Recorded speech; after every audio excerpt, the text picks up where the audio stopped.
Welcome to the Black Lodge Games live stream. What's up? What's up? Special Thursday edition. Different day. It's not a different day. It's the same day. Same day. Anyway, it's good to see all you guys here. Looks like we got about 20 people tuning in right now. Nice. Squat bench deadlift is here. Good to see you. Mwahaha with a single like. I filled the entire bar. Such is my power. Yeah. Such is my power. Interesting. See you all in an hour. The time of the NEET is upon us. That is true. Never heard of a NEET. Well, you got to look it up. Yep. Not at least before this stream. It's very comfy here right now. All you wagies out there. It sounds like a dog whistle. NEET. I guess Ginger Frazier is evolving into his final form. Yes. True. My final comfy form. It means no employment, education, and something that... yes. Exactly. Yes. No employment, education, or training, I think. Basically what the Japanese call someone who lives in their mom's basement at 40. Yeah. NEET also never, ever tidy. Yeah. I wonder if I can get this closer without making it look terrible. There we go. Sorry, my eyes suck. So... last part is training, of course. Yeah. Apparently, it actually started in the UK. I've only heard it in anime. Or applied to anime fans. Yeah. All right, my Tismic brothers, let's rock. Too much NEET. Hello, Shauner. Good to see you. Bottle Cap, nice to see you as well, too. I'm sure it's been around forever, but it was mostly for physically/mentally ill people. Now it's just normal people.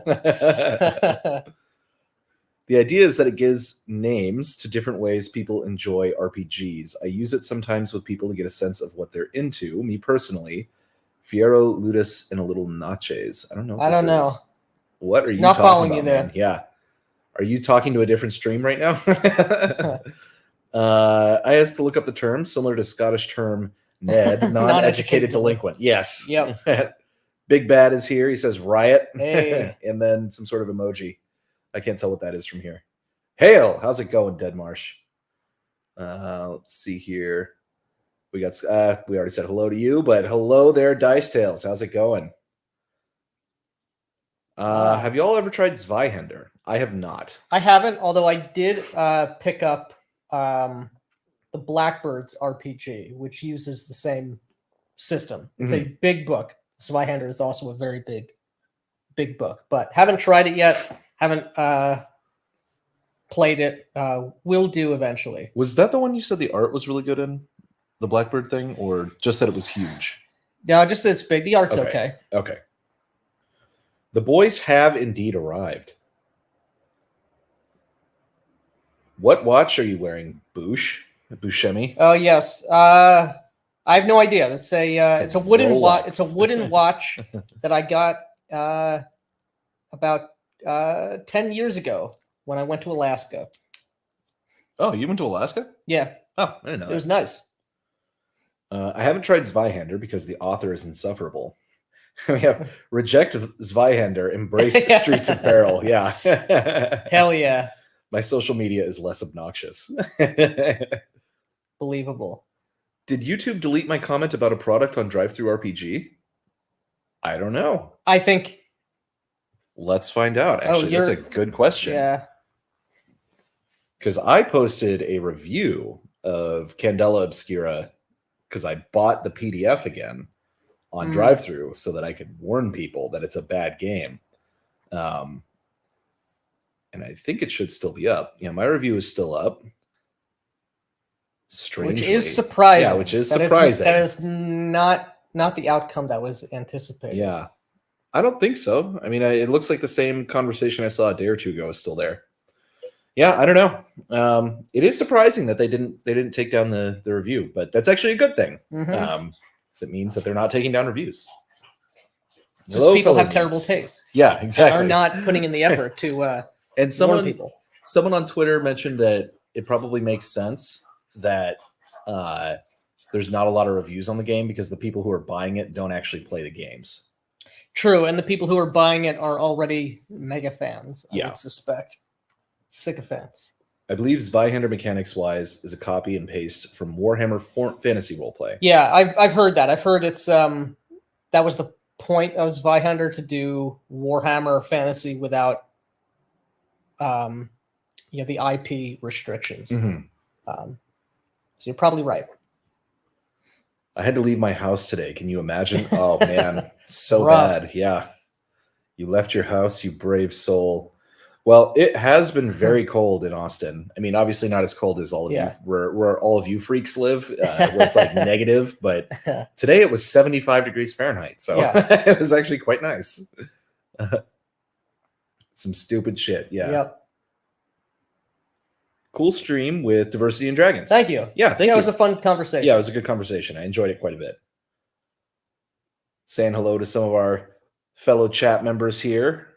The art in Zweihander is kind of bad. Not horrible, but mediocre. Yeah. I believe that. I haven't seen the actual Zweihander book. Yeah. I've seen the cover of it. But this is like poking me in the head. There we go. How does it compare to the art in Within the Ring of Fire, though, Max? That's the question. Phil the Thrill, me too. Had to buy food of all things. Wow. Rough. There's a thing on Reddit with drive-through scrubbing the reviews. Yeah, so I posted my review after that. Yeah. And I don't know if they were actually scrubbing reviews or not, but they scrubbed a lot of the discussion tab, which I think is what people must have been talking about. Because there are two tabs. There's reviews, which you can only post a review if you're a verified purchaser. And then there's discussion, which anyone can spam with whatever they want. But they claimed that there was a bunch of people posting links to offsite stuff for different games and stuff that wasn't relevant. So that got removed. I'm not mad that he faked sales on drive-thru. I'm mad that I didn't think of it first. Zweihander is Warhammer Fantasy Role-Playing 2nd edition. With all the serial numbers filed off, the author is a leftist loony who said he refuses to sell to conservatives. That I did not know. Yeah, he did. That was like within the last couple months. Yeah. And he I probably did hear that, and I probably immediately forgot about it. Yeah. Yeah. Many such cases. Yeah. What an idiot. The person who does Blackbirds is different. I don't know if they're leftist or not. I have no idea. Probably. I mean, probably. Yeah. They're making the RPGs, law. Yeah. I mean, it's most people. My comment was in this stream chat. It's called Manyfold from Amagi Games. Oh, maybe. We did not see it. Yeah, I didn't see it. Yeah, well, tell us about it again. Yeah. Curious to hear about good games. Space King of Space. Greetings, boys. Have either of you seen Mothership, recent sci-fi horror game? I'm aware of it. I haven't looked into it, but I am aware of it. It's 80 where Shauna is, yeah. Nice and sunny. Nice. 70 in Florida. Freezing. Magnificent Devil. Today wasn't bad. It was above 0 for the first time in a week. Yeah, that is horrible. That is horrible. Very cold in Texas is when it drops below 60 degrees Fahrenheit. Yeah. I don't ever want to experience below 60 degrees. I mean, it got down to like 15, I think, which is cold and miserable. I don't care where you live. That is miserable. Correct. What modern TTRPG has good artwork? Shadows of Esteren. Yeah, Shadows of Esteren, which is up here somewhere. Has awesome artwork. Actually, I think I have the Dark Romanticism book here. Yep, right here. So I have the first of the art books. Hopefully more will be published for Shadows of Esteren. And Dark Romanticism not only describes the art, the game itself, but the game itself. That's kind of the genre, I would say. But it's like really beautiful stuff, like really hyper detailed. I know it's probably hard to see, but just gorgeous and evocative, and tells you what the atmosphere of this game actually is. And it is so sick. I want to run this thing. And completely on point with the vibe. Yeah, like this is so fucking good. Really, really good. So I definitely want to run. I want to play Shadows of Esteren, so you can run that one. I want to run it. Yeah. So we just need a couple other. We need a couple other players. Good players. Yeah, a couple other players who are 100% on board for Yeah, will not immersive. work for normies. Yeah, exactly.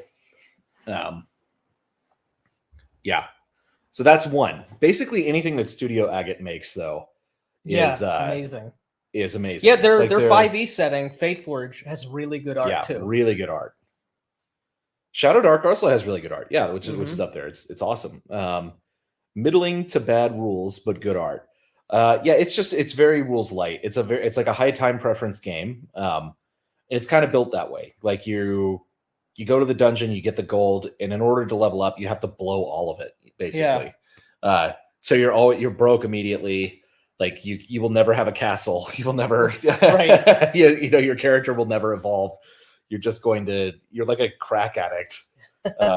Which I kind of like. I mean, I do like it. Yeah, I like that. What other kind of person is doing this? Yeah, and it's an interesting take. It's an interesting take, and it seems like a fun thing to do, like just very short term campaigns with.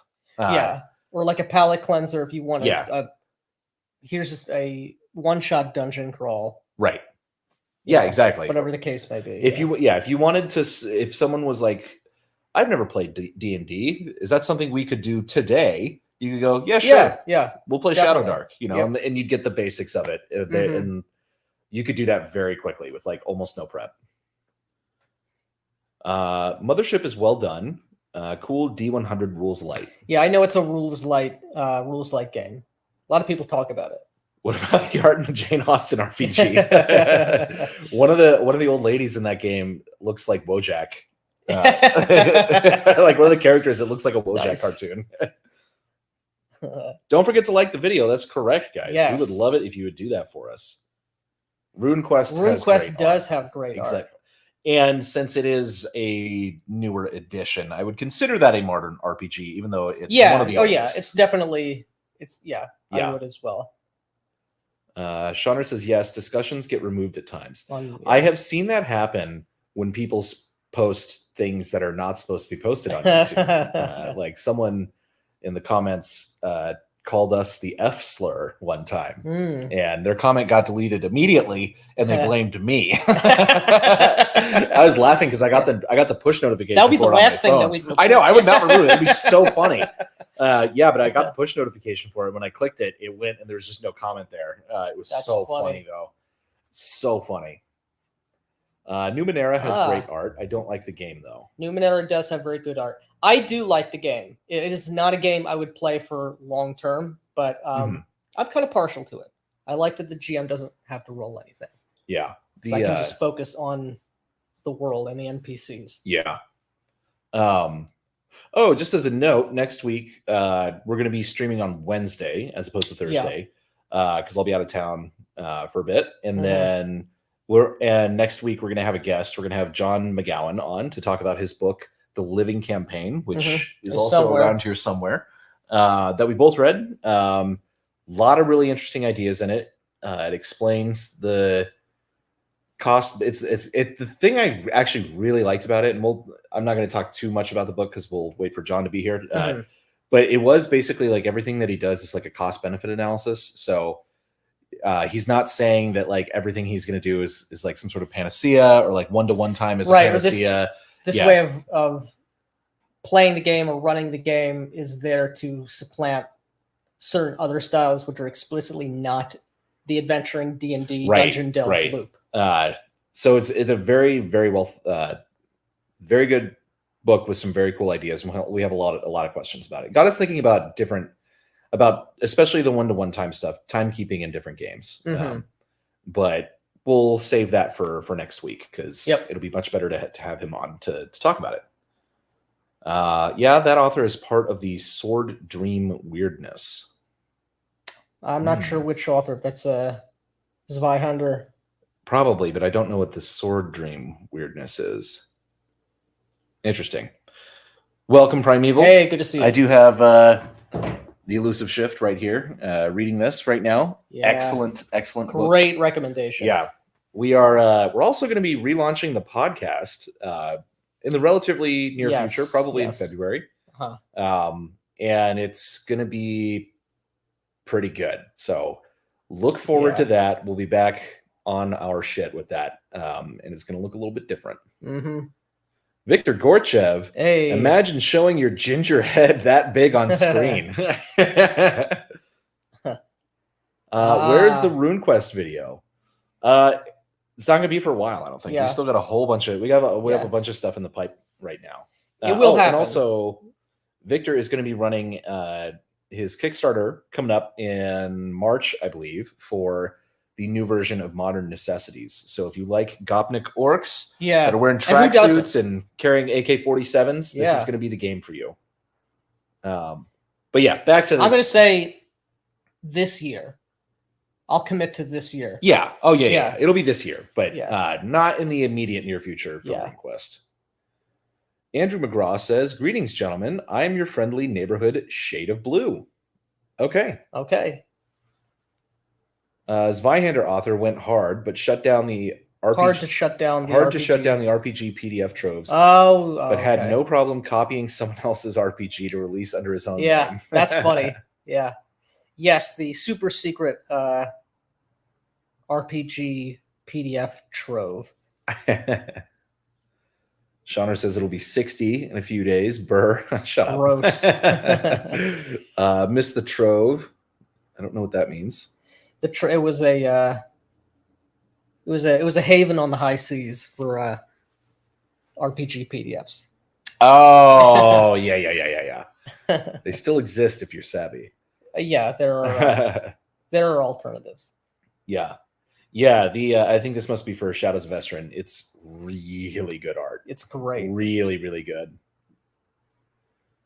Minifold is a short, free PDF that gives names to the ways that different people enjoy RPGs. It's not a midstream thing, but I'm curious what you both think of that kind of classification system.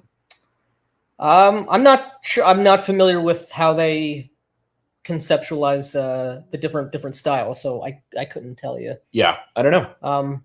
Not sure, but we'll check it out online. I do like autistic categorization of things. That is true. Yeah. Nice art in that book. Yes, it's very, very good. Yes, it is a high time preference game. Snakey says Black Lodge Games is a review of Sabat, Second Inquisition, or Anarch's on the way. Young Steve Buscemi's reviews have been stellar. They have been stellar. Yes. And yes. I see no reason why not. Yeah, we can just... Yeah, Second Inquisition will be next. Yeah. Because the Second Inquisition is awesome. It is a great introduction to, not introduction, it's a great new addition with the 5th edition. And it affects everybody, Sabat included. Yeah. I just got Shadows of Estrin for $10 on a used shelf. Yeah. That's a steal, man. That's awesome, but I hate whoever sold who would just like part with that. Disgusting Philistine. Stay home and safe or face dangers to get cash and spend quickly. Yeah, crack adventures. Yeah, exactly. Yeah. I do like that about Shadow. Yeah. Okay, I have an angle for the video now. Yeah. Perhaps even a review of Let the Streets Run Red. Let the Streets Run Red. The was that the release? That was the adventure. What the hell am I thinking? The Chronicle, the preordained Chronicle, I think, for like the announcement or the release of V5, if I remember correctly. Let the Streets Run Red. Correct me if I'm wrong. Yeah, I could not tell you. Hello, folks. How's it going? Hey. What is that? Nombre Generico 1. All right. Mr. Max says the F slur is one of my favorites, but now I have to say F slur in the comments instead of spelling it all out because people are F slurs. Correct. Magnificent Devil. I agree on that point. I really like games with player-facing mechanics as a GM. Numenera, I think. Yeah. Yeah. What about... Nah, I'm not reading that one. Almost got me. You win the eponymous prize. Okay, I'm not reading that one. Don't get us in trouble, guys. Sounds like that movie Bright. That is correct. Victor Gorchev is a big fan of the movie Bright. I am too. It was a great movie. I know. All the critics shit on that movie so unfairly. It was Yeah. good. Like it had some problems. Yeah, but it's it not was, Citizen Kane. yeah, like, for, yeah, for but it was God's it was sakes, but- awesome. Like I Yeah, like, I the wish they action made was another great. movie in that world. Yeah. It was really cool. Really well done. I love the orc makeup. Like yeah, and how they brought in like the orc physiology. Yeah. And like smelling when he's lying. Yeah, and like it was really cool. Like their gangs like shamanism. shamanism. For the Dark Lord. Yeah, exactly. It was so cool. I love Yeah. that. And the elves are like the sleek corpo. Yeah, exactly. Yeah. Yeah, it felt like Shadowrun. Yeah. It was great. And Victor will be on the show as well, closer to the time that his campaign is about to start. So look forward to that so we can talk in depth about it. And I will say, Modern Necessities is lethal because I have used my physical copy of the original version to kill a spider. It has my book. The book itself has a kill count. That's true. Nice. Sword Dream is a sort of left-wing activist movement. Oh God, movement to invade the OSR. I didn't know about it until I heard RPG Pundit mention it. Oh man, good luck. Yeah, invading the OSR. It's like 10,000 factions. Yeah, it's 10,000 factions, and leftist people don't want to run or play these games anyway. So yeah, I don't know. Yeah. The Trove lives on beyond the normieverse. Yes, it does. Shauner must have blocked me. I haven't seen either of his chat messages, lol.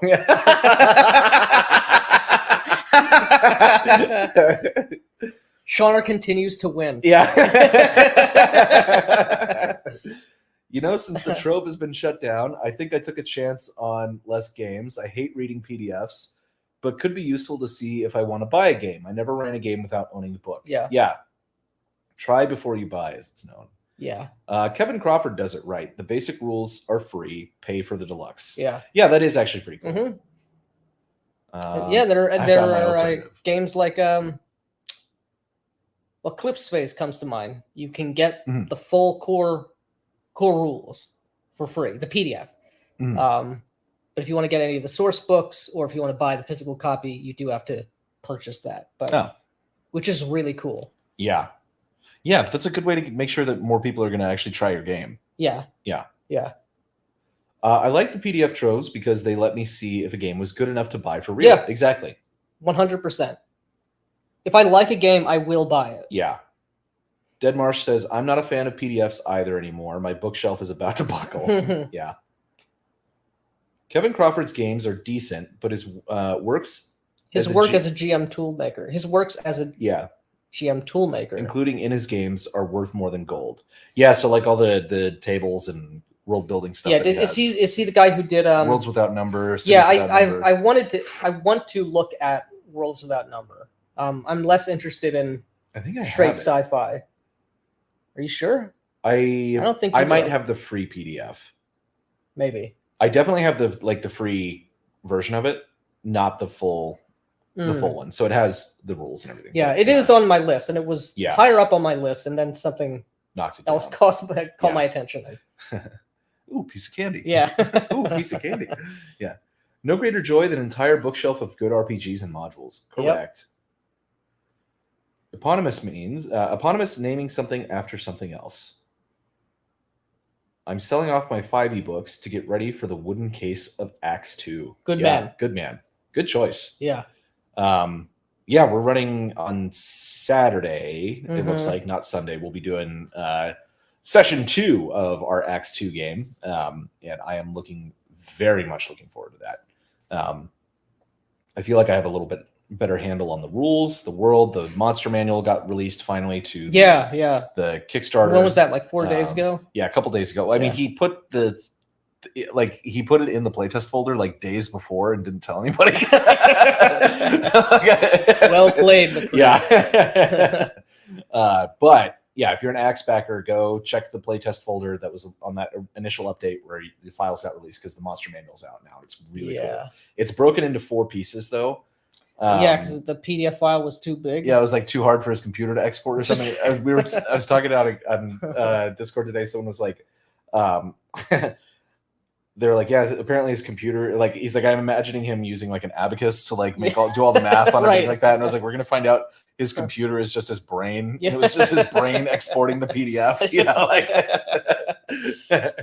Might be. Lawnmower Man, like He did make Ascendant, so yeah. I'm on a bit of a classic White Wolf binge. Hell recently. yeah, man. Nice. And I'm wondering if you have any experience or opinions on game lines other than Vampire. Yeah. I really like Blue Book Roll of Darkness from White Wolf, as well as Wraith the Oblivion. Wraith, yeah, like is awesome. I want to play that so bad. I had read Demon the Fallen in that's the Fallen, right? Demon the Fallen is the original classic. The classic, yeah. Demon the Fallen. When I was in high school, I didn't really like Werewolf, and outside of Vampire, in terms of the old World of Darkness, those are the only ones that I really explored. Yeah, I always wanted to get into Mage of the Ascension, but I never did, and it seemed too complicated, and the conflict with the technocracy seemed, I never liked it. It seemed like a very 90s, which makes sense, a very 90s conceptualization, like belief versus science, kind of a dynamic there. Have a lot more to say about Chronicles of Darkness. Yes. I will be taking the lead on the Vampire the Requiem videos. Yeah. Eventually. If they come out with a 5th edition of Mage the Ascension, I hope to God it will be good, but I will definitely buy that. Yeah. I did buy Werewolf 5th edition, and I don't like it. R.I.P. Spider. That's right. Rest in piss. The Poplar Slipcase. That's right. Poplar Gang. Godbound is one you guys might find interesting. Oh yeah, I have heard that. It's a World War II supers game. Mm-hmm. It uses, I think it's called the Siege. Some other game uses the Siege system where you have. It's been so long. It's like a 2-axis like resolution system. Mm-hmm. Like number of. I can't remember what it is off the top of my head. I'd have to look at it again. But yeah, it seemed really interesting. Yeah. And they also have a I guess a source book, a supplement for Godbound, which sounds really cool. I think it's called Wild Hearts or something. Wild something, but it's, if I remember correctly, Civil War era superheroes, which sounds fucking rad. That does sound rad. I wanted to run a Mage the Ascension game in the Civil War. Nice. And because I had this like idea, it was just one of those things when I was like vision of like a scene of like a mage and having to deal with a vampire at night during the fucking Civil War. Right. And like that's one that just like that was it. There was nothing else to it, but that was just like sometimes stuck. that's all it needs. There's something there. Yeah. There's something there. Yeah. I ran a brief Promethean game in World War One. Mm-hmm. in Flanders, in and about Flanders during all the mud and the muck and the rain. It was great. Short-lived, but great. Yeah. God, I have to run Requiem. Yes, you do. And I have to run V5. Yeah. And many other things. Kevin Crawford's Godbound is what a demigod RPG should be. Yeah, I would also suggest checking out. Oh wait, Godbound godlike. Godlike is the super's game. Godbound, you're right. It's your Godbound. You're trying to become deities. Yeah, that's so. Right. Lone Wolf Fist is also a excellent choice for absurd godlike abilities, but probably a different flavor than Godbound. And Godbound, I think, has a really cool cover. It's this big, golden, opulent throne of a deity in there. I think there's all these bones and skeletons of people trying to get to it. Really cool. That does sound sick. But I did get I got my names confused. Godlike. Cal only has one of the 5 ebooks. Okay. Godbound is like, what if the rules for Exalted were playable? Yeah. Have you guys ever read or played any of the Cubicle 7 historic fantasy games? I have not. I've never even heard of that. I haven't. I know Cubicle 7 does they have a bunch of game lines. 69 viewers. Nice. Hell yeah. Yeah. Smash like and subscribe, please. Yeah, I don't know. I haven't heard of those, but I do like historical settings. Like, and I like historical settings that aren't supernatural either. Like, I just want to do Yeah, that. that's just in that Yeah. world. Or if you're doing supernatural, have it be a very light touch. Yeah. That you Like, can sort of use or not use. I want to get Wolves of God and do something like running a game during like the Viking invasions or something. Nice. Like, that would be fucking awesome. Yeah. Yeah, that would be really, really fucking sick. Wanted to like Exalted 4E and Legend of the Five Rings, but a lot, but had clunk with the rules. Yeah, Exalted, I think it's 3rd edition. Well, maybe he's talking about Essence, Exalted Essence. Maybe that could be considered 4th edition. I don't know. Exalted 3rd edition, just Exalted's rules, just all have always sucked. They've always sucked. There were interesting aspects in Exalted 3rd edition that I liked, but ultimately it was so convoluted. And just way, way, way too many named powers. Your book should not have 350 or 400 pages of named powers. That's absurd. My players want me to DM the Radiant Citadel 5e module as a band of Githyanki trying to conquer the place and stream it. And I don't know if it's a good idea or a great idea. I mean, burning it down does seem fun. Yeah, that would be funny. Yeah. We had the idea of, like, just briefly, if you guys are familiar with Transplanar RPG, of running a game where you play people from like the normal people continent that hasn't been discovered. You know, it's like this is our homebrew for it though. And then arriving on the Transplanar continent. But I don't think we can do that. Yeah, not publicly. McCrease is the nth degree Barclay of RPGs. Exactly. That's right. Yeah, he's linked up with the computer. Yeah, he's in the holodeck. He's in the holodeck. Do you like tabletop games set in the Wild West? I've actually never played a Wild West RPG. Only a couple one shots. I love the Wild West. I just haven't had a whole lot of experience. There's not a lot of games that are set in the Wild West or have rules that are trying to do the Wild West genre. There is. So I like the idea, but I couldn't give you my thoughts on any. What's the Wretched one called? Wretched Country. Wretched Country, and then there's Cowpunchers from Basic Expert. But I haven't tried either of those yet. Yeah. I imagine I know how Wretched Country plays because I have played the Wretched game, and the mechanics are the same. But I have not read that setting yet. I bought Wretched Epoch. I'm waiting for it to arrive now. Hell Can't yeah! Wait. Awesome. I hope just make sure to also pick up the core rulebook from their website. It's free in PDF. Because it is a setting book, and I forgot to mention that in that video that it's not a full game. But the core rules are free for you there. Remember Hunter the something? Yeah. Yeah. I actually like Hunter the Reckoning 5th edition. But a lot of why it's good is they borrow heavily from Hunter the Vigil. Yeah. Mage is best played as a gonzo wild ride where you fight lizard men with laser rifles with your astral spaceship. See, that sounds awful to me. Like that's not what I would want in a mage game. Right. It sounds like a fun like gonzo adventure at the end of time kind of thing. And I've heard that too, like the memes of your mages in your circle fighting on the rings of Saturn and whatever. But for like a game where you're playing a wizard, a mage, and it's about learning and coming into your power, I would want to get like really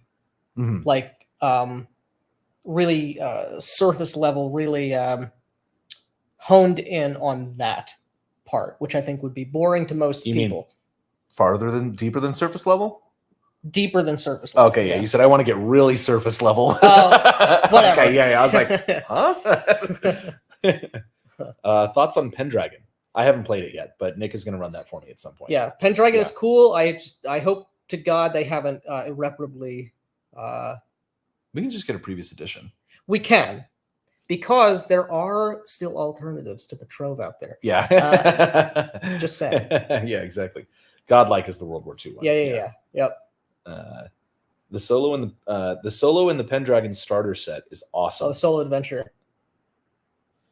Our 90s group agreed to each buy one World of Darkness book so we could play. I got stuck with Werewolf. A lot of people love Werewolf. A lot of people, it never appealed to me. A lot of furries out there.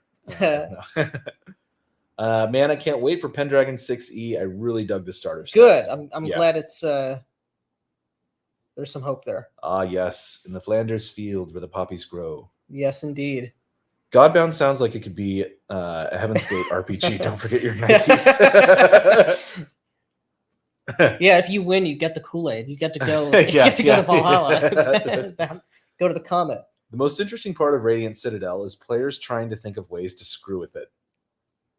Yeah, I haven't read it. I don't know anything. I apart heard from it was like the super memes. woke. Yeah. Yeah. Hunters Hunted. Hunters Hunted is greater than all other Hunter games. Interesting. I'm not familiar with that one. I want to run the Great Pendragon campaign using Wolves of God rules and base it in a post-Roman Britain. Yeah. Hell yeah. My players blew up the Radiant Citadel. And committed a great service. Citadel writing, that sounds awesome, but it's supposed to be impossible rating, because they gave the area a main character syndrome. Well, you can remove that at your discretion. Is there an RPG where the players are Cthulhu and the investigators are the NPCs? Only if you make it. Ditto on too many charms in 3E. Yeah, it's nuts. I had experienced second edition players. We started playing 3E and we were just couldn't get the game to go because it's like you start with 15 charms and they all interact with each other in different ways. And it was a nightmare. It was like this was supposed to be an improvement, but it does look like we got a super chat here. Oh shit! Woo! Broken Blade for $50. Damn man, thank you. Gonna relax and listen with a cigar. Hell Ooh, yeah! Nice. This is for the earlier shill. You're welcome, man. Thank you. Thank you very much, Thank you man. very much. And of course, it lost our place in the chat whenever I do that. That's for Cthulhu. Ditto on Exalted. Here we go. Warhammer Age of Sigmar Soulbound is really good superheroes fantasy with a super easy resolution system. 60 monsters versus 5 PCs type of stuff. Nice. I do like that. That was one thing that is one thing about Exalted 3rd Edition. The mass combat rules are pretty awesome. Like super easy to use, and it really is the type of thing where one solar exalt can take on an army sometimes. It's pretty fucking cool. I am running Deadlands right now. Weird West. That's the DCC one, right? No, maybe. Deadlands is its own game. It's its own game. Okay. Weird Frontiers. That's the one I'm thinking of for DCC. Yeah. I like Frontier Scum as a Wild West game. It's sort of OSR. I like the name. Wild West. Crispy says, I love games in the Wild West as a setting. So easy to reference good Western tropes. Players loved it. Yeah. Definitely. Yeah, you've got tons and tons of inspiration to draw on. There's 8 million spaghetti Westerns on there. Out there that you can just whole cloth steal plots from. So it would be a lot of fun. I ran a game in the original Deadlands for a couple of years once upon a time. Nice. It was fun, but I'm not sure I'd be up for that much system heft these days. Yeah, I'm not familiar with what the resolution mechanic is. Yeah. But Aquilare, I have that book. You know what I want to do? What? Is okay, I can't close the laptop all the way because I don't want to end the stream, but I do want to look at the screen behind it because I can actually read that. Yeah. There we go. Nice. Much better. Aquilare. Yeah, Aquilare is I think it's a Spanish game, and it was I kickstarted it for I don't know if it was an updated edition, but it was certainly a translation. It's one of the big books that I have. Really cool. Medieval or Renaissance era Spain. Ooh. That does sound cool. Yeah, it is very I have cool. heard of that. Yeah. The only memory I have of playing mage is someone transmuting the hands of enemies into pineapples, and my mage became a T-Rex. Also, one mage was asleep all the time and doing some shit. Oof, yeah, that doesn't Sounds sound rough, man. Yeah, that's not what I want to do. Very sorry for you. Primeval Fantasy says recommendation if you're looking to make your own fantasy RPG is Harnmaster. It's got some thick mechanics, but rich and well fleshed out, low magic and gritty. Yeah, someone mentions Harnmaster every. Yeah, pretty much every stream now. Yeah, we should probably check that out. Yeah, we should check it out. Yeah. Hammered Shitsteak played a lot of Werewolf. Yes, he did. Yes, he did. OG Deadlands was super thematic, but played much like how I felt with. Played much too slow. Much too slow. Okay, slow. I felt with poker hands running everything. Oh, okay, gotcha. Hunters Hunted is World of Darkness game where you play normal people hunting vampires, no powers. It has cool procedural play for staking and other counter vamp tactics. Interesting. Maybe it's like a splat book or a larger. Yeah, it does book sound. As part of Hunter the Reckoning. Perhaps. The name is ringing a bell now. Yeah. It really wasn't all that slow once everyone was familiar with it, but yeah, there was a learning curve on that. Deadlands is Savage Worlds. There is a Savage Worlds, yeah. I like Mongoose Traveler as a Western setting game. Just use lower tech is all. Nice. Yeah, I mean, like that's the thing with like space. It's like the reason space and Westerns map so well together is because it's a frontier. Yeah, but I wonder how. Again, Traveler is still on the list. Not something I've looked into, but I know that you have a life path system. Yeah, and I don't know. I guess depending on how detailed the life path system is, you could translate those outcomes to some kind of Western equivalent. Funnily enough, I was involved in the development of a game where the player was a Cthulhu-like monster, but unfortunately the studio fell apart before the game came to fruition. That's too bad. Yeah. I remember there was a video game trailer where you played as a Wendigo or something in like the Viking Age. That looked cool. Yeah, that does sound awesome. Yeah, nice. All right, thank you for showing up, man. Take care, man. Always good to hear from you. Deadlands cut out the Confederate States because of wokeness. That's so stupid. Ugh. So lame. Yeah, that's so lame. They have to cater to the degenerates. If I were to run Deadlands again, I would use Savage Worlds system, but original setting. How could YouTube think that putting the live reactions on top of the chat was a good idea? I know, it's so annoying. There's a little heart button on the mobile app that it's so irritating. Yeah, annoys Crispy as well. I guess there's an unwritten rule. You not only pick the game, system, and background, but also get a group of people that would mesh with that. Yes. Pick. Yeah. Yep. Cater your table. Axe would work really well for a Western with the arbitrage rules. Yeah. It would for that. The rest of Axe probably wouldn't because it's more fantasy-based stuff. But right. The economic stuff in Axe is really, really interesting. I always disable them in my streams. We'll have to do that. Oh my God, we're at the end of the chat. Shauner, I like Mongoose Traveler as blank any genre game. Yeah. The best, most archetypical RPG. Yeah. I would love to do. I want, World of Darkness might be good for this. I don't know, but I would love to run a brooding, brutal, kind of like a horror game in like basically run Blood Meridian in the Wild West, in an RPG. Just you could probably do that with just like World of Darkness, straight World of Darkness. You probably could. Yeah. One day, it's one of these. Yeah. One of many ideas. One of many things. On the list. Yeah. Let me see here. Oh. World of Darkness 1880. Max did like Cowpunchers. Yeah. Nice. World of Darkness is great for most settings, especially first edition. Yeah, for sure. Yeah, I agree. Sabbat in the Wild West, basically. Well, yep. Well, My earlier message attempting to shill didn't go through. Haha. Streets of Peril's first supplement launches this Saturday. Oh, hell yeah. Man. Oh, awesome. Yeah, Nice. That's the thing. I don't think it lets you put links in the chat. I think we can put a link in the chat. So send it to me on Twitter and I will attempt. I don't know if I can get it through here. Yeah, I can. You can put it in the me, description. Yeah. Send it to me on Twitter and I can put it in the chat. Oh, yeah. Right now. Yeah. So yeah, we'll check the Twitter. We'll wait for that. Yep. What's your? Oh man. Wait, hold on. We're skipping stuff. Sorry.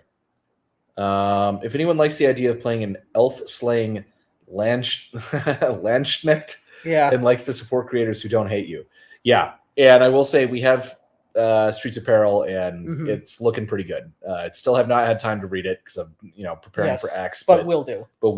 Yeah, and the art is very good. Yes. What is your least favorite part of the World of Darkness? The fans. Yeah. 100% the fans. Just gonna grab another drink. Yep. Would you grab me one? Yeah. The World of Darkness community, we've said it before, it attracts the best, but it also attracts a huge number of the absolute worst dregs imaginable. Horrific examples. Barely human. But apart from that, some of the powers. Thank you. I guess I'm really only speaking to vampire here. I don't know how. I know how werewolf works, but I haven't run a game or played in a long-term game. But definitely some of the the disciplines are wonky. The way celerity works is not ideal. In many cases, the storyteller system has some significant problems. Yeah, it does. I would say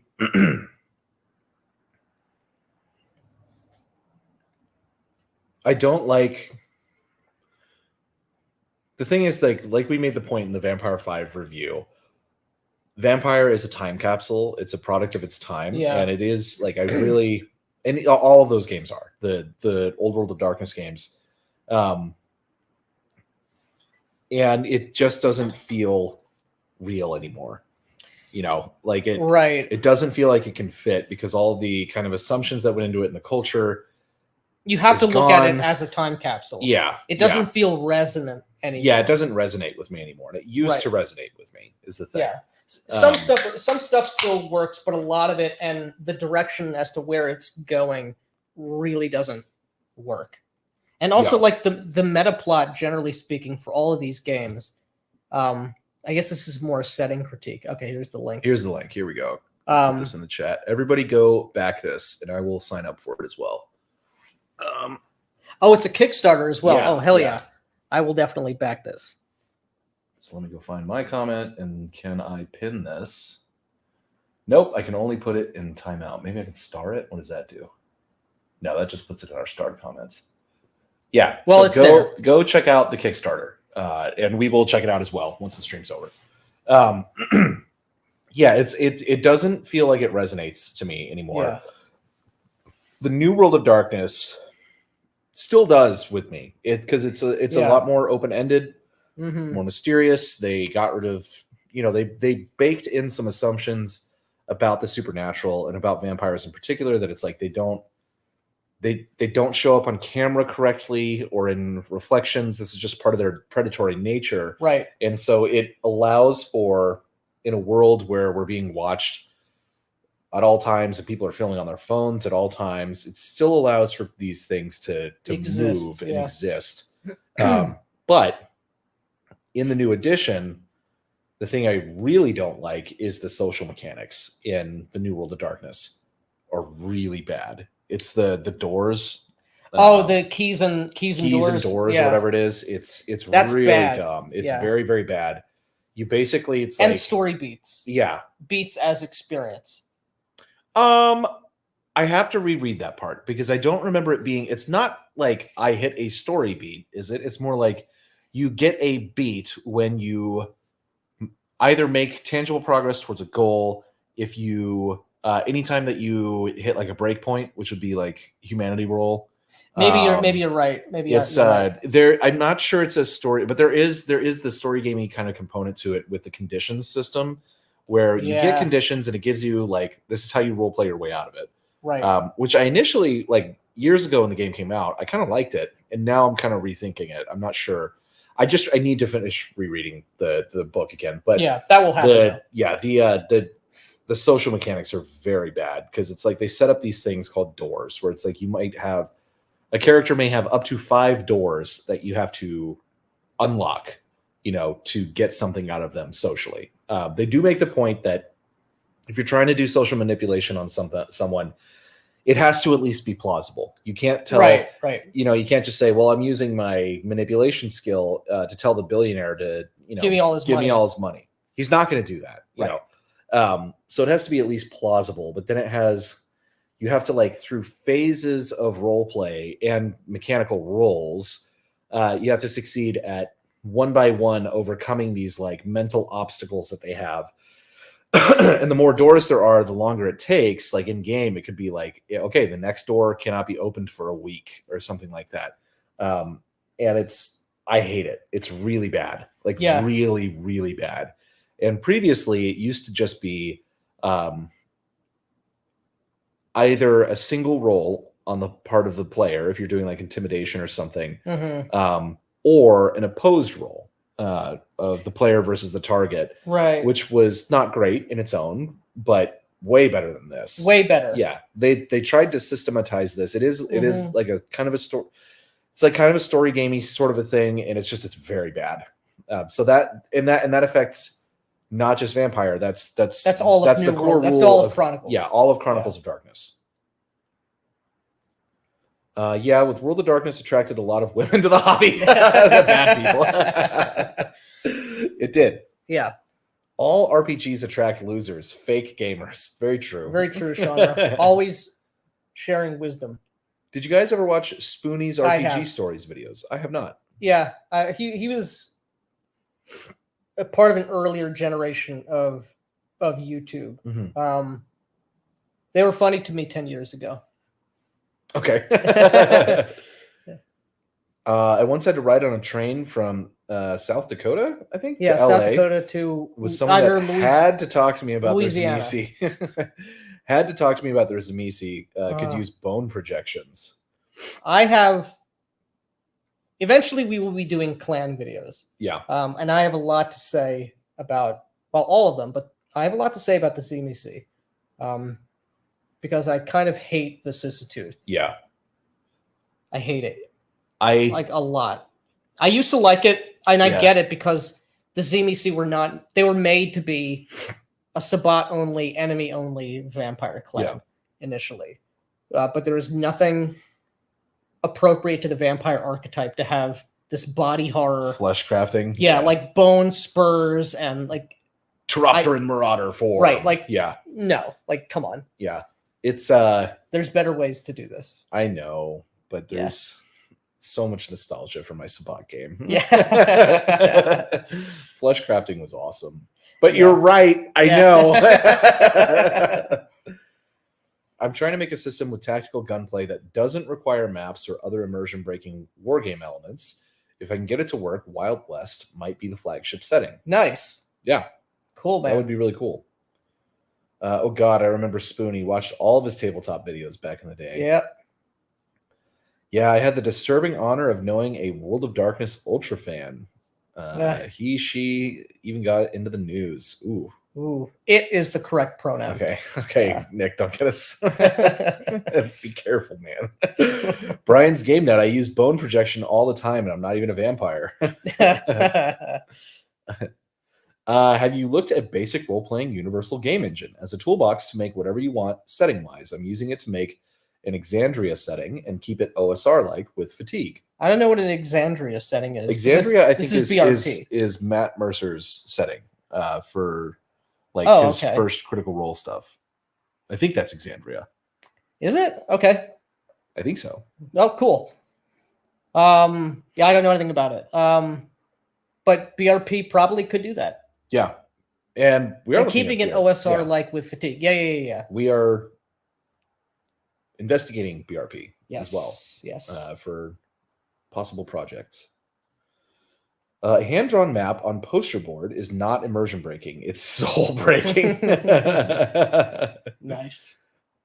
I was originally going to set it in the fold a gap scenario. I don't know what that is. I'm not sure what that is either. But I don't know how many people would want a military simulator.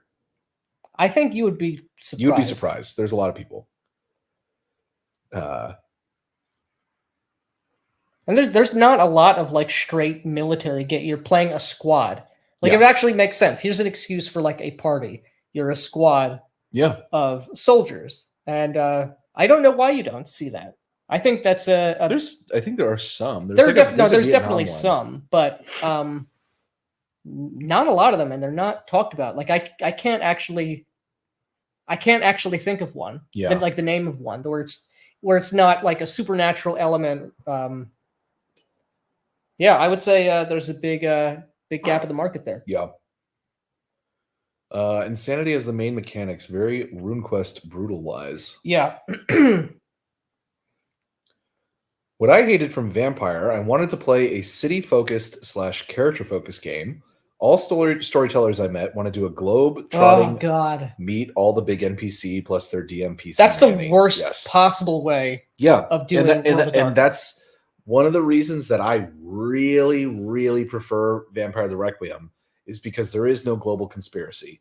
There is no global organization. Right. They brought it down to the local level where cities are different countries, basically. Right. It's like you don't leave the city because what's out there between cities will get you. There's scarier things out there. And having clout in one city and one organization doesn't mean anything in another one. It's a different domain.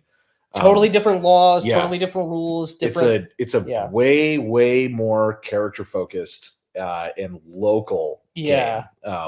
So definitely check out Requiem because it would frustrate that kind of GM. And honestly, that is one of the things that frustrated a lot of people about the game when it came out because they were like, "This is like what is this? It's not like why can't I have my CEO, getting in his private jet?" Because that's a stupid idea. Because it wasn't dumb. How you should have been playing Old World of Darkness. Yeah, either. Exactly. So yeah, check out Requiem for that because that is one way in which it is totally superior. Yeah. What do you guys think of the Fantasy Flight Games / Edge Studios Star Wars / Genesis system? I actually like it. I don't know anything about it, So Fantasy Flight, their Edge of the Empire, their Star Wars game, their Genesis game, which is their system neutral, or setting neutral. They use narrative dice, so I get it. There's definitely a storytelling, I guess, aspect to it. You're not getting numerical values, pass, fail.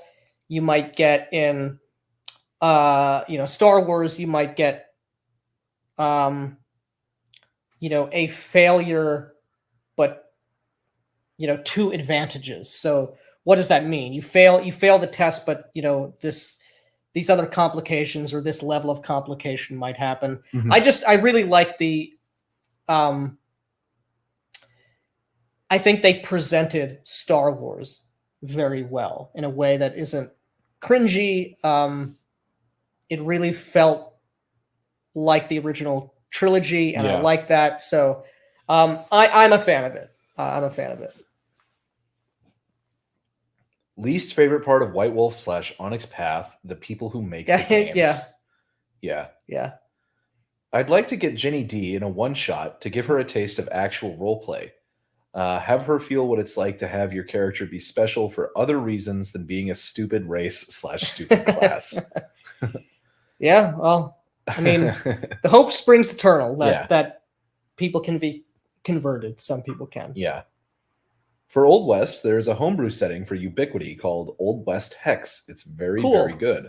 I want to try Ubiquity. Yeah, me too. RuneSlinger talks a lot about it. Yeah. I used to have, and I can't find it anymore. It may still be in New Jersey, but I had the game Desolation, which is a sort of like a D&D fantasy post-apocalypse. Something bad happened, the bad guys won, and a horrific calamity has blasted the world into ruin. But Never played it. Yeah. Never got a chance. Obviously, this will never happen because I give women the ick. With Mr. Max, Ginny D is a LARPing pod player for the most part. Yes, but if we could convert her, she could bring the message to her audience. And then her audience would destroy her. No, I mean, that is probably what would happen. I don't know. I mean, I don't know how she plays her games though. Is the thing. Like, I don't know. I mean, she's just a normie gamer girl. Yeah. You know. Yeah. She's definitely not as insane or inexplicable as some of these other people. I think she's just a regular normie, not particularly good gamer girl. Yeah, you know, I'm playing regular normie. It sounds like games. Yeah, it sounds like she does the very high prep narrative 5e style. Probably, yes. That's what it sounds like. Yeah. So yeah, and if you could get someone with her reach to say, "Hey, stop it." I mean, whatever happens, it would be great. Yeah, I mean, it would be. I would watch it. Yeah. Doors and keys sound like a way to try to explain a socially adept how to socialize. Yeah. Yeah. Chronicles of Darkness is way overpowered. Really? I never got that sense. Yeah, I don't know. She's a storybook girl and internet famous. A shill, in other words. San Diego to Los Angeles. Oh, San Diego. Oh, San Diego. South Dakota. Yeah, that would be not South Dakota to Louisiana. Yeah. A lot of new systems. That's rough. That's a long. That's many days of being told about the ZBC character. Yeah. A lot of new systems have weird mechanics. Systems that add extra steps to have fun seems like a bad choice. Yeah. Zemisi equals someone watched Hellraiser. Correct. Yeah. At Shauna, you think she would be able to stay in character? Only say what her character says. Does or where she is? Only if she had a script. I think she could. Just her character would not be particularly interesting. You know, I think it would be fairly tropish. Yeah, I mean, I've seen. What was one of the videos that we initially watched where it's like her gnome barbarian, and it's like, hi, I'm the cutesy gnome barbarian. Yeah, she can stay in that character. Yeah, I'm sure she can do that. Yeah. I don't want that at my table. Set your game in Candyland. And I was going to say in Canada.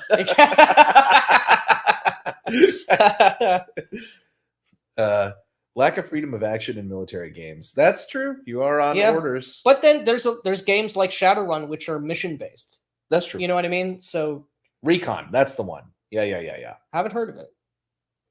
Twilight 2000. Don't know what that is. Isn't it like Twilight Imperium something? It's a big board game, right? It says Twilight 2000 was a great tactical milsim game. I almost read that as Muslim game. They've got a year 0 version out now. Oof.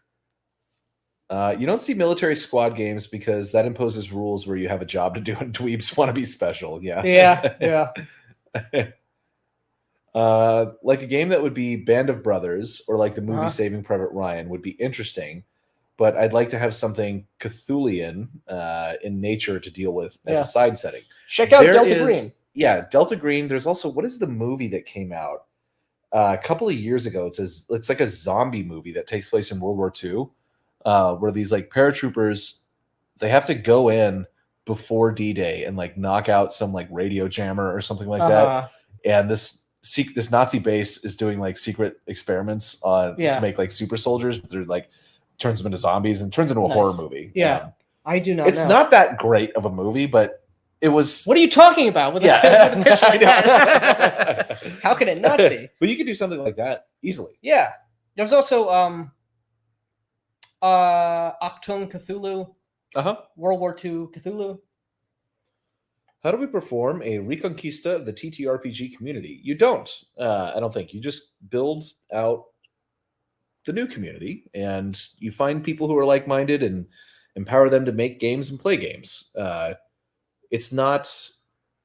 we don't need to reconquer there's Watsy or like there's no physical territory that has been lost here. Right. You actually haven't lost anything. The companies that made the popular games are captured by people who don't like us. That is certainly true. And the goal should not be to try and change the institutions, reform the institutions to get the D&D license back under more better hands. Yeah. There's 1,001 D&D clones. There's nothing stopping you from making the 1,001st. the 1,001st, but to make it actually good and better. Like, and it just, you can play the older editions. It's like just play good games, and that's the other thing. I don't think you're probably not doing this, but don't buy bad games, because when you buy bad games, you're incentivizing them to continue making bad games. So support the creators that are making the kinds of games that you want, and that's about, I think, all we have to do. And we will win. In the end, if people just do that, if people, as we've said many times, don't feel ashamed, don't feel insecure about your you don't have to lean into your creativity. Whether that's to make something yourself or lean into get better, try to understand why you like something. If you're just a player, if you're just a GM, you don't need to retake the city. The city is crippled with a plague, and our goal is to leave the city. We've already left the city. There's the gates aren't closed to us, and we're going to make our own settlement, and more people are going to come there. Broken Blade gets it. We don't create new things that are better, including communities. Yes, exactly. Which is sort of what we're doing here. And speaking of communities, we will be most likely by next live stream launching our locals community. So that there will be a community for you to join and sign up and talk to people who are, not terrible. Or just terrible in a different way. Shauner says different rules, different laws. That's best practice. GURPS World War II, Delta Green has a military bent. The company is a BRP based game, military squad RPG with no supernatural stuff. World War II Operation White Box is OSR World War II squad play. Okay, cool. There should be more RPG books for advice on building a useful, interesting city environment, infinitely useful across many systems to learn. Well, speaking of Damnation City. Well, I do have that, which I still have not read yet. This is a book that I have, it arrived quite a while ago, maybe like a month ago. But this is a Vampire the Requiem supplement, Damnation City, that I wanted for a very, very long time. And it is a book that is about building a city, for building your own custom city for Vampire the Requiem. This book is supposed to be tremendous utility outside of Vampire. Great advice for just building a city. I hope. I haven't read it yet. I read it years ago. And it's pretty good from what I remember. Quite good from what I recall. There's also, I don't know if this is a good resource, because I think it's more of like cyberpunk stuff, but Cities Without Number, is that Crawford's new book? I imagine that's probably, it sounds like it. If it starts with that number, Worlds Without Number. Yeah, that would probably be a good place to look as well. Fulda Gap is a weak point on the east-west German border where the main push of a Soviet invasion would be if World War III broke out. Got it. The problem I had with VTR was the Covenants. They're just a tool to make certain the characters will do nothing but fight each other. Also, every vampire is a magic user. I don't know about that. I don't think so. Especially not with the way...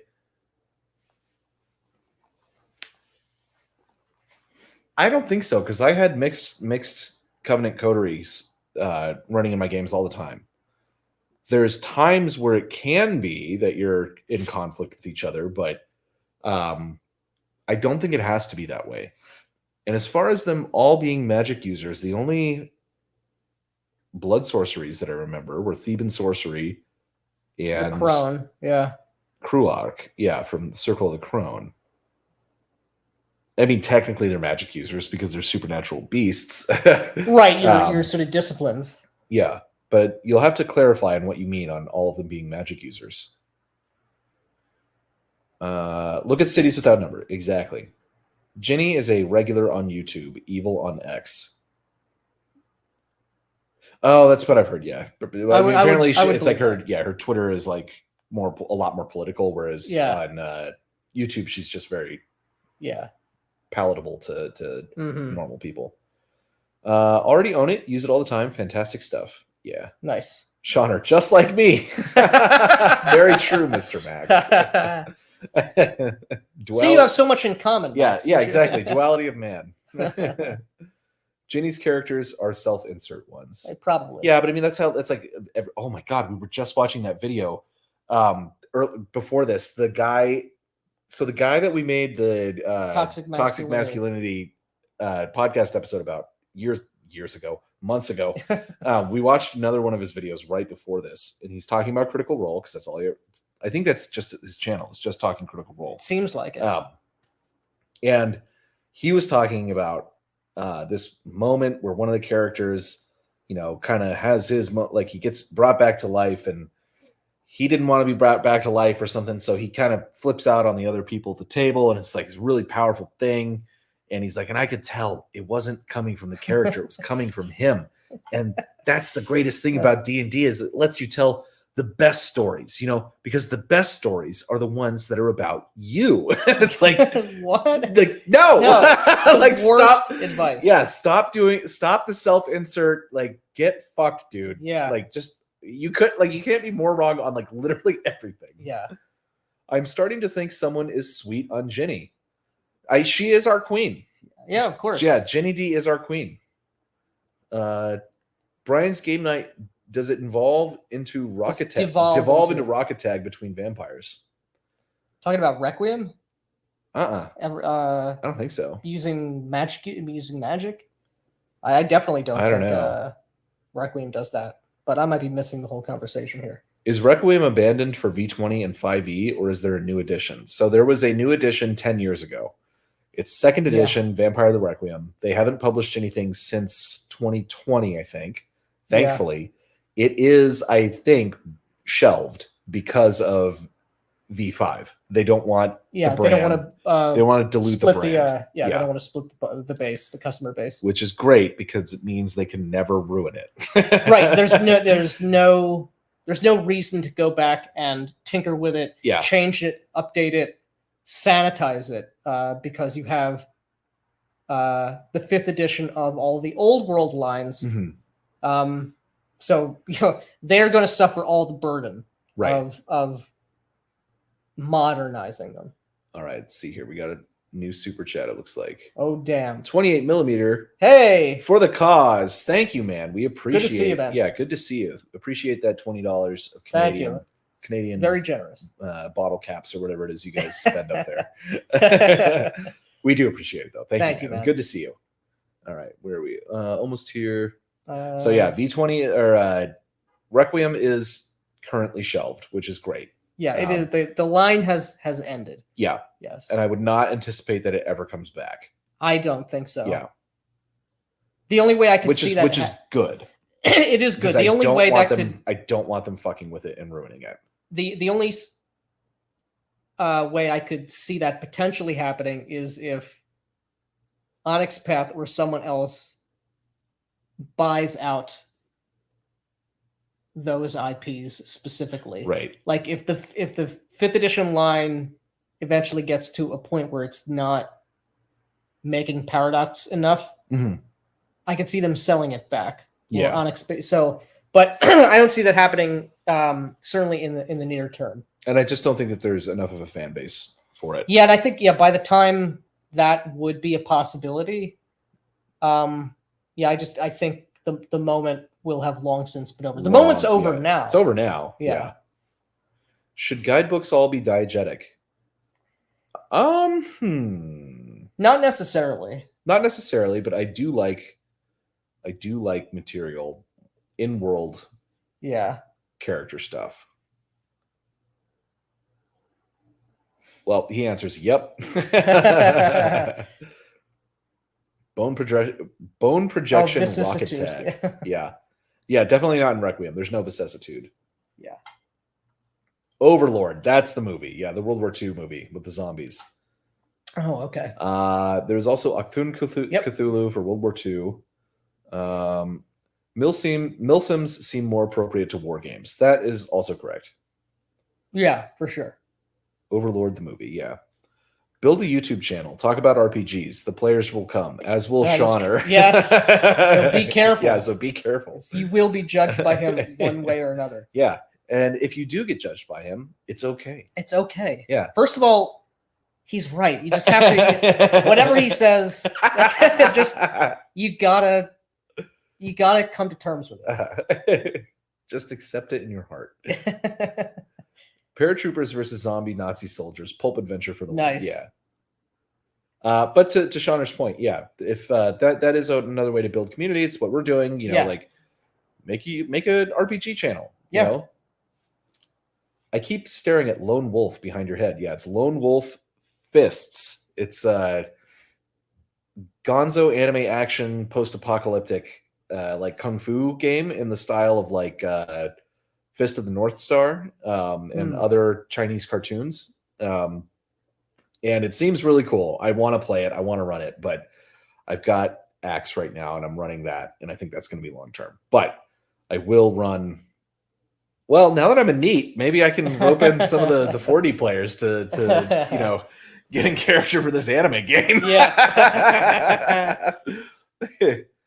Make nerds lame again. Yeah, Yes. big time. Big time. The sooner the better. Yeah. Fuck them. Alea Iacta Est. I don't know what that means. Hopefully I didn't just say like something really racist in a different way. Yeah. I took 2 years of Latin and I don't remember any of it. We'd win a lot faster if we were more willing to abandon the IPs that are captured. Yeah. Yeah.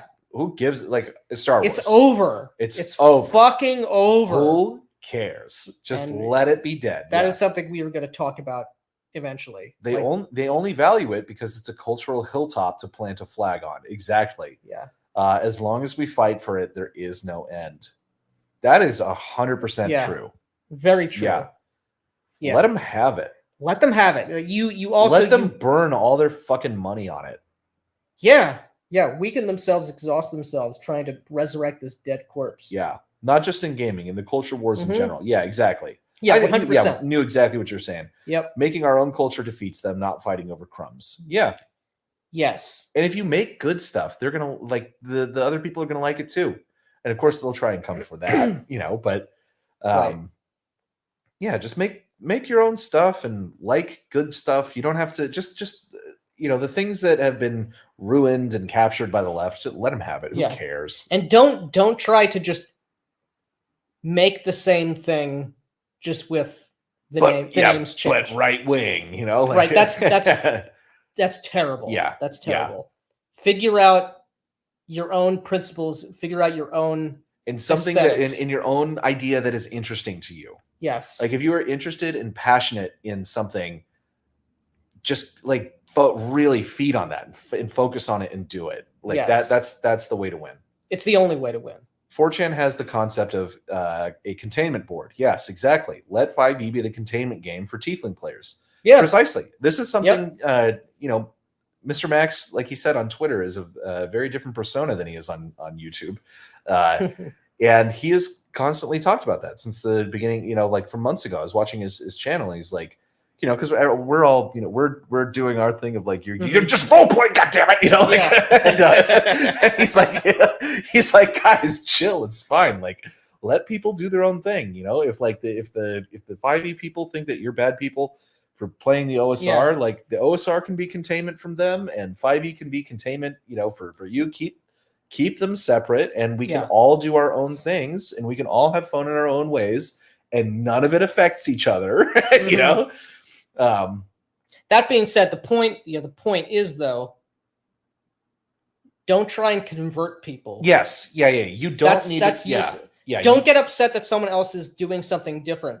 but also do not back down in your energy level and don't apologize Yeah. for something that you are passionate about. Right. Which is where we're coming from. Damnation City is an essential Yeah. book. I've used it all the time I run any edition of World of Darkness. Nice. 5e and WotC just bring in tourists who play for a few years, Yep. then most leave, some stay and evolve, mature, and find better games. The rest of us will always be here without WotC. That is correct. 100%. Vornheim was a city building book for Lamentations of the Flame Princess. Cool. Haven't read Vornheim, heard good things. It's a bit of a mess, says Magnificent Devil. I loved the old tieflings. Yeah, rejected, infernal, and very varied. Yes. Now they are boring and pastel colored for some dumb reason. Yeah. Yeah. The idea of a hellspawn is it's not a terrible idea in and of itself, but that character has a tremendous amount of baggage attached to it. Yeah. That's supposed to be the draw of playing a character. No one likes you, and they are right to not like you. Yeah. Maybe I won't read it. I don't know which one you're talking about. Off work now watching? Thank you, man. Glad to see you here. Yes, indeed. Being an outcast attracts a certain personality of player. Exactly. Yeah. The Gith in Baldur's Gate 3 feel more like what elves should be than the actual elves. That's actually correct. Yeah. Because the elves are just like prettier humans, you know. Right. And the Gith are much scarier and weirder. Yeah.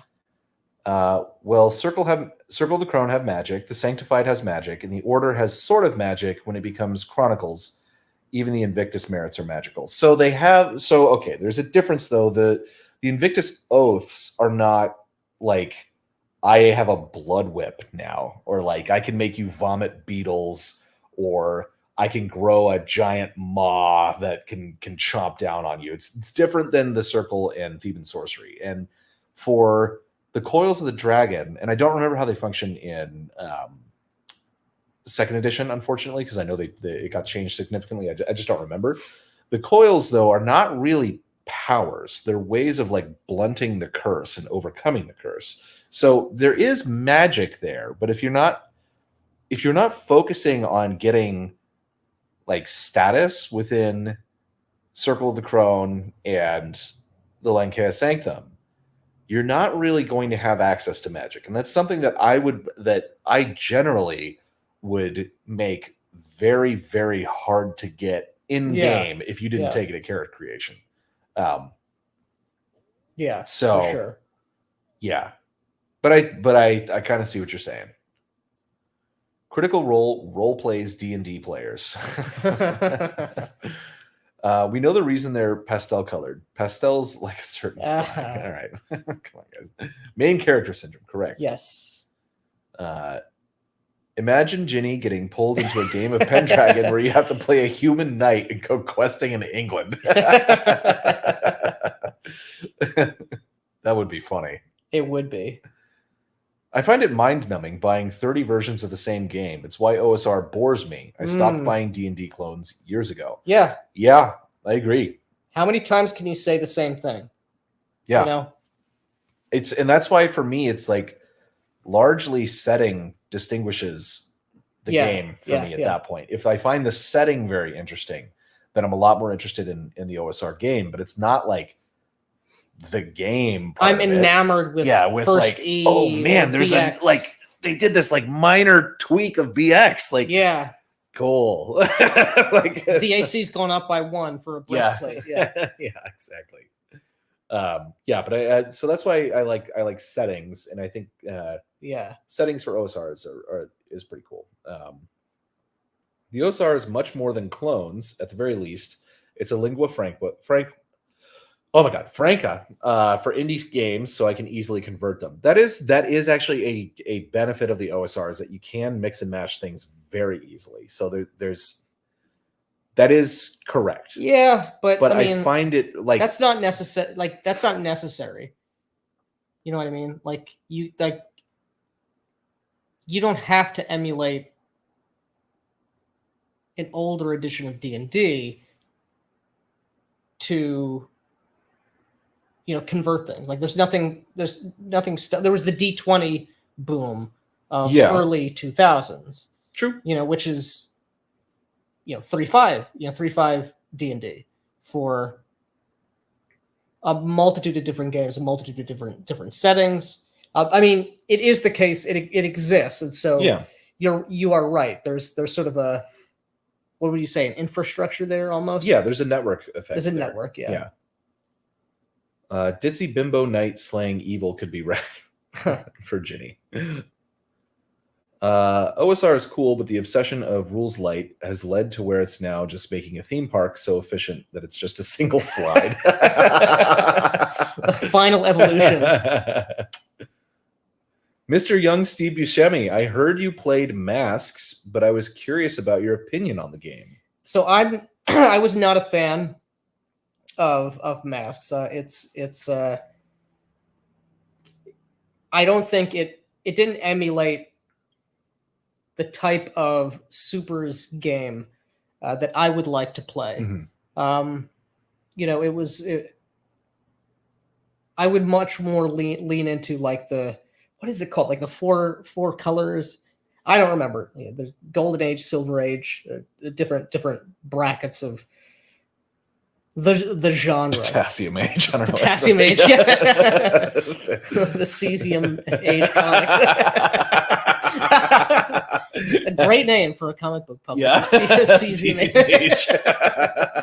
I didn't care for it, unfortunately. It sucked. It sucked. Yeah. That's what we're saying. Yes, and that is that's something I'm trying to figure out. Like, what is my go-to supers game, and I wanted it to be Ascendant. Yeah. I'll tell you this: I would rather play Masks than Ascendant. Maybe we'll see. Maybe as of right now, because maybe I'm just more gigabrained than you, and I'll figure it out. I mean, that would be after great. we talk to McCrease, we'll get it down. But yeah. But Ascendant does seem pretty hard. The player-facing mechanic doesn't seem. It's all that very hard. it's very simple. very simple. But for a GM, yeah, coming up with the challenge ratings and challenges, So- that seems like it's tough. yeah, I desperately want to like this game. Yeah, Mr. Max, please make a how to play Ascendant Yeah, game. please. Or how to run Ascendant Yeah. would be great. Please. You were able to make a burning wheel make sense, Yeah. and if you can do that, you can do anything. Yeah. That would be a great service to us. Maybe only to us. Yeah. Which I'm fine with. But It's a massively popular game though. Like Yeah, it there's a sold lot- it has- really well. It was like number it one also has Yeah. like a 5-star review rating, like a 4.5 with like a shitload of reviews. a too. shitload of reviews. Yeah. Yeah. We might just be stupid. We may be stupid. We may be stupid. We're definitely We're stupid. definitely stupid. Yeah, this is challenge accepted. 4D Fist of the North Star, baby. Let's go. Yeah, we'll see. I am a NEET, but I have a lot of work to do. OSR games haven't shown me anything to get excited about so far. They seem to run on nostalgia. A lot of them. Yeah. That is a big part of it. Well, Hyperborea 3E looks good, but I wouldn't use the system. That is true. I do want to get that. I do want to get Hyperborea. So the Latin means the die is cast. Oh, that's why people were saying that. Caesar said it before violating his exile to take Rome and make it an empire. Yeah. Nice. R.I.P. Doctor Who. Would not know. Have Yeah. never understood Doctor Who. It's a show for Redditors and fat chicks. OSR is fine. I can dig it, but I'm more interested in games that are trying to be more novel. Correct. Yeah. I said it in the context of retaking the proverbial TTRPG city. Correct. Yeah. Make tieflings weird again. Yeah. The only way to do that is to make them normal. Yeah. Like- Yeah. 4D is actually better. Going to post soon about that. Nice. Hell yeah. You can't convert. You can compare and contrast, though, for others to decide. Yeah, and you can show people how ridiculous this way of doing Right. things is. Roleplay does solve everything. Indeed. Mechanical innovation is highly overrated. It depends on the mechanical innovation. I would largely agree with that, though. I mean, there are definitely mechanical innovations that can happen, but there is only so much that you can simulate, and I think there can be an not an over reliance, but an overemphasis on like, okay, well, this is a D20 system with a twist. This is a dice pool system, but with a twist. Like, did it need the twist? Is it trying to emulate anything? Sure. You know, I agree. the setting is way more interesting. I would rather a cool setting that just leans off a tried and true system with all of its benefits and its flaws than something that's very dry or tries to emulate something that is needlessly pedantic or not meaningful to the genre. Yeah. 4D gives a better result, period. Yep. The cosmopolitan nature of races in D&D is the natural, logical end result of liberalism. Yeah. So eventually there will be tieflings in Dragonborn in the real world. Yeah. Pastel tieflings are due to hell switching to electric burners. Yeah, no gas burners, even in hell. I don't think you can convert the people most of us complain about. I think we get too distracted worrying about them. Correct. 100%. Yeah, 100%. Yeah, do not worry about them at all. Yeah.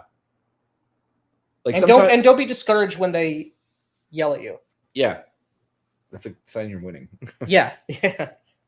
D&D is a game for normies now, and normies are liberals, so they expect liberal values. If you make good games, gamers will be interested. Yep. That is correct. Mm-hmm. Lifestyle brand people will stick to the lifestyle brand games. Yeah. True. All discussing OSR games, you asked, how many times can you say the same thing? Clearly never been married. False. True that, Dice Tales. Welcome to Austin. Oh, cool.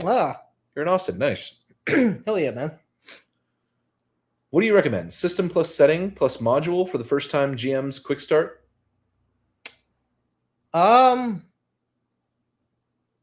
I guess so. Like, that's what else would you need? Like an expedited, like just the character creation, a very brief character creation, pre-gen characters, the very basics of the conflict resolution system. Yeah, but I think this is it's a mistake to say that there should be a GM's quick start. If you're a first time GM, you need to pick a game and you need to read the whole book.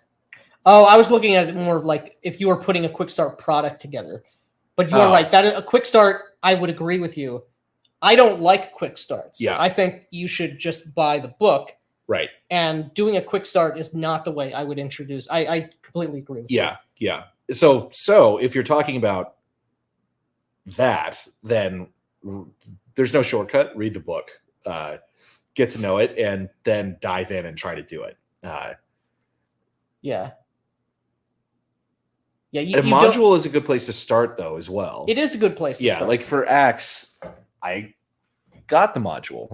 You know, I got Sinister Stone of Sakara, and it's a good module that, you know, answers all the questions that I usually have about these things. Like, why the fuck is the dungeon here? Right. You know, like, the big questions. And they'll give you a starting point so you don't just have a blank canvas in front of you, which is great. That is something to do. So if I had to pick a system and a setting and a module, I would say, you know, for me right now, it's Axe in the Oran Empire using Sinister Stone of Sakara as the module. That's what I'm using as the kind of testing grounds for this game. Mm-hmm. OSR is super broad. These days, it doesn't always mean a direct rules-like clone. There are many great crunchy OSR or new SR games. My gripe with the OSR games is players that don't want immersion or roleplay. Correct. Yeah. Correct. I'm going to be doing a solo play of The Invisible College. I know RPG Pundit gets a lot of flack, but his games. I don't like that one. I don't like Invisible College. Yeah. And it's another one of these things where I wanted to, just like Mage, I wanted to, and I don't think there's enough there. Almost the entirety of the book are magical rituals. And they're flavorful, But what actually is the Invisible College? What is the genre of that game? Because Yeah. there's nothing that I can pin it down to, and I've tried. And he said you can run it as like, you know, people who don't have any resources, like your hideout or whatever is the back of a bar, and you're doing these like kind of low level things, or you could have massive resources and you're doing this sort of like James Bond style villain like thing. And for me, it's like, if that gap is so wide, it's way too broad. I mean, I think you should have chosen one or the other. But regardless, like you need to give me more information about the world. And I know that it's our world, but right, with like the overt occult, you actually can. I don't remember what the spells are, but the occult conspiracy is real. All of these things. There are, the thing is, there's like these little bits of ideas in there that I thought were really cool. The factions, like some of the factions, but but I couldn't ever make all of it fit together. Yeah. And like there would be moments where I'd be like, oh no, I can run this game, and then but I'd come back to it and just be like, this, like, what is this? Like it doesn't. There's something missing at the core concept of the game. It's a big problem. The setting. There's something wrong with the setting, and I don't know what it is. And there is some cool stuff in it, but I think it doesn't. I don't think it doesn't have an identity. It doesn't have a strong identity. Because almost all of the book is sort of examples of real world occultism, which that's okay, cool. That's evocative. It's not though. I find that, but the thing is, it's because I find it cringe. Like I don't want to know. Like real world occultism to me is like it's not. Frankly, it's not cool. Like, I mean, true. There's like a couple. I mean, it's better than like just a spell list. Is what I mean. But also, I hate how the magic is organized in the book. Well, right, because I hate the appearance of the book because it's unreadable because it's brown letters on brown paper. Yeah, and the printing of the physical copies of the book was not good. Was bad. Bad. It was not just not good. It was really bad, and it was both bad from Amazon and bad from drive-through, and it was bad in different ways. Yeah. And both, so it was like whoever put that book together fucked up the files or the color. Yeah, it's a fucked up book. Yeah. So I honestly really hate that game. If you're able to figure it out. If you're able to figure it out, let us know how it goes. Yeah, but for me, I don't like it. And no saving throw, sanity damage. OSR works because I can take Knave adventuring mechanics, Axe domain rules, and play in our old Dark Sun setting books. Yeah, but I mean, you could just use the Axe adventuring mechanics as well. I looked at one of the older PDF versions of Knave 2nd edition. I was not impressed with that. I haven't looked at it. It was unfortunate. I wanted it to be good. I need to read it when it comes in for, we will do a review of it, but I was not impressed, unfortunately. Golden Age, Silver Age, Iron Age, Bronze Age. Okay. I thought there was another term in there. And the Cesium Age, which is like the Kali Yuga, the Cesium Age is where we are now. The Plutonium Age. Normies are not all liberals. That is correct. And leftists are no longer liberals either. The media and big tech are trying to make you believe everyone agrees with the loonies. Don't fall for it. Do not believe their lies. OSR, ordinary system rules, is first-gen tabletop play is all. Damn, I'm very curious about Ascendant, but I'm just so not into superheroes. I think you will enjoy the idea of it because it's very different. It uses logarithmic math. Yeah. So it's nothing like any system I've seen. Yeah, before. the game system, it's a physics engine. It's a physics simulate actual physics because you can have simulating the physics of a comic book world. Right. Because it could go from like two guys punching each other to I'm throwing the moon. I'm throwing the moon if you want to take it that it can level. Take you all the way up to like Superman level. Right. So I think you should definitely check it out. Yes. Please. Yeah. And tell us how to play it. Yeah. Superhero games always seem to need a spare brain to play. I play Champions Hero System, but have been running it with the current group for years. It's very hard to get new players due to the complexity. I have Ascendant, but have never sold anyone on it. Yeah, that's the other thing, is that it sounds like most of the like character creation seems like it's a lot of work. In Ascendant, it is. Yeah, you front load all a lot of of work that. onto character creation. Yeah. I know the Ginger is probably atheistic on Nodism due to Requiem's view on the origins of vampires, but what are your opinions on the Book of Nod, and is Cain the first vampire? In Requiem? Not in Requiem. But oh, yeah, because the Book of Nod only exists in...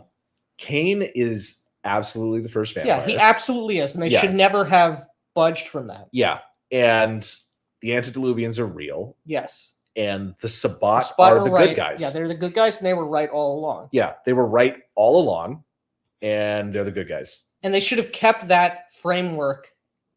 Cain doesn't necessarily matter, but kept that framework throughout all the game lines. Mm-hmm. It's incomprehensible to have, okay, God is actually real, and Cain was real, and then in Werewolf, it's Gaia and the Triad, and like, what? I know, like all of can't these be things. both. I know all of these things cannot be true at the same time. Platonic ideals in or platonic forms for mage. Like, no.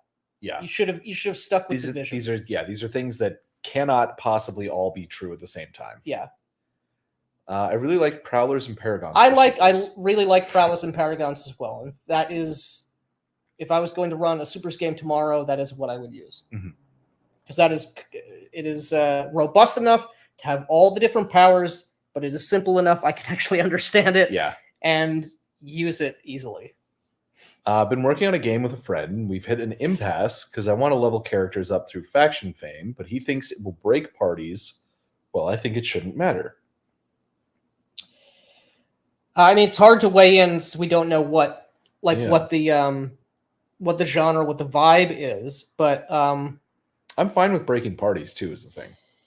Yeah, I'm fine as well. I don't think the party is sort of like a sacrosanct thing that has to.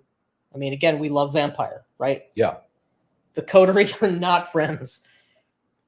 4E Champions is. I hope you work through it though, man. Yeah.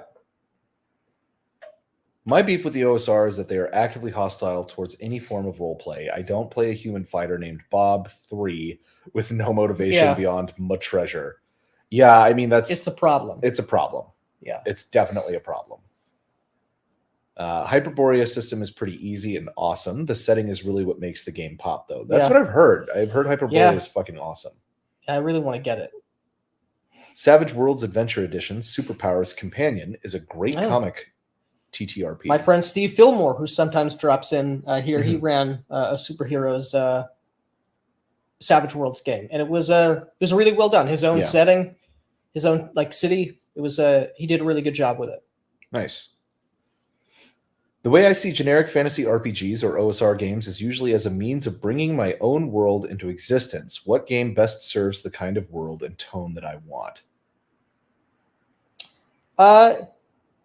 Yeah, I think I agree with you. Yeah, you're choosing the right system, the right game that suits the world and the vibe. The world that you're coming up with. Yeah. Yeah, I agree. On mechanical innovation, that face when a game calls charisma spunk or some bullshit. Yeah. Oh God. Ugh. Yeah.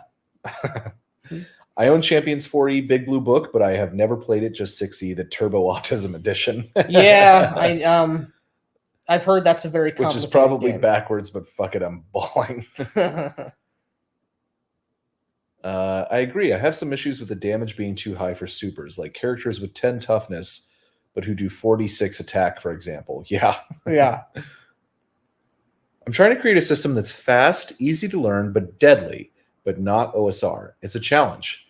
I just want to make a sword and sorcery game with a corny 80s speed metal vibe. It's fun, but a challenge. Oh. Yeah. I would look at Mithras and see what you can do with it. Or BRP. Yeah. They're very similar. I think it can be done. Yeah. Hello, liberal. Here, I am not a normie. Liberal here, I am not a normie. We believe you. Yes. He's in an esoteric corner. He's in our and he's in our chat. Yes, that's Yeah, normies get out. There will be tieflings and dragonborn in the real world. Nice move. You just added 2 new genders. Yeah. The Lone Wolf Fist game. Can you play a game like old beat 'em ups with it, like Fatal Fury or Street Fighter? Interesting. I don't think it's suited to that because you are in just way more badass than that in this game. Like you can throw tanks and like every the power levels are all listed. The strength table for the feats of strength as you go up in like rank is all listed in how much you can deadlift, and it's like, can you deadlift like an aircraft carrier, at the upper end? Like, And if not, why not? Yeah. So it can get like very, very absurd. It's very much like Exalted. So Street Fighter would be like the lowest level the possible. lowest possible level character. Yeah. Like absolute lowest level. Esoteric Order says I would say so. Check out DC Heroes 2E. It's the best system in my opinion. The mechanics translate the setting perfectly. Liberal or progressive? Progressivism is an illiberal ideology. Oh, here we go. Yes, finally. I've never bought or used starter sets of RPGs. Yeah, I don't want them. I don't want them. It's a waste of my money. Yeah. I want the whole game. Yeah. Dragonborn are only a core race because WotC are too cowardly to make it lizard men. That's the reason why supers are so hard for a tabletop role-playing game. Mutants and Masterminds had the same problem. With Swayed supers, often the power level has to be pretty low. Yeah. Yeah. I mean, I wouldn't want to play a Superman level anyway, just because I don't think it loses interest to me. Mm-hmm. But you do have to have those villains that are part of the genre. Yeah. Or heroes as well. It has to support that. Dragonborn were way better in D&D 4E, and so were Tieflings. That wouldn't surprise me. I've also found that in practice, almost every player I've had in the last 3 years came from 5e looking for something more. Yeah, people are bored of it. Yeah. It will always be sore to me. Call me vain, but one reason why I don't dig as much of the OSR is poor book layout and art assets.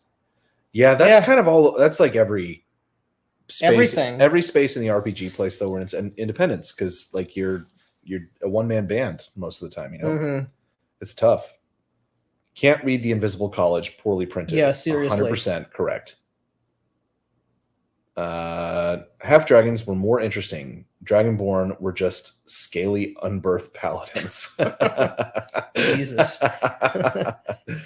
I loved tieflings in 2e. Yeah, recently they have apparently become a coded race. Yeah, correct. Yeah. Every time I hear coded, it makes me burst out in laughter. I agree. Same with Castles and Crusades colored books. Why? I always saw the Invisible College as members of a secret occult war. Yeah. And that's true. That is what is supposed to be happening. But how, why, beyond the very broad thing? Yeah, who, what? Where? Yeah. It needed more flair. A lot more flair. Yeah. It didn't have, what is the atmosphere of the game? I have no idea. Yeah. Coded means I want this to be all about me. I'm big dong coded. Yeah. Damn, I'm late. Hi guys. How the things went with the episode with Diversity and Dragons? It was great. Yeah, it was great. Go check it out. It's a great conversation. I couldn't watch it because my internet was fucking me up. Yes, it does. It's a normal hetero girl who pinks her hair and takes pronouns. Had another Reddit encounter. Nice. These fucking guys were arguing with me over the what's an RPG section of rule books. Not surprising. Cult old editions. I have a couple of source books from the first edition of Cult. But I've never played or really looked into the initial edition. Yeah. We probably should though, because I don't want to play Powered by the Apocalypse. Yeah, the setting is so good though. Yeah. But I don't want to play that stupid. Nor do I. Yeah.